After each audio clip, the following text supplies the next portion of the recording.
सभी को नमस्ते प्रणाम। मैं हूं निशा सिंह और मैं बहुत दिनों बाद आई हूँ लाइव।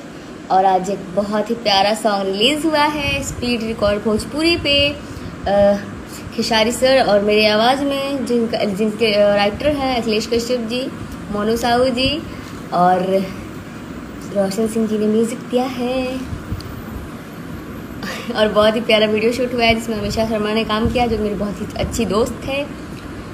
और आप लोग ढेर सारा आशीर्वाद प्यार दे रहे हैं इस गाने को और हमें उम्मीद है आप लोग और ज़्यादा प्यार देंगे। अभी तो ऑडियो है, वीडियो भी बहुत जल्दी आएगा और बहुत ही धमाकेदार शूट हुआ है, बहुत ही अच्छे से, मतलब बहुत ही प्यारा शूट हुआ है। आप लोग देखिएगा और ढेर सारा आशीर्वाद प्यार दीजिएगा।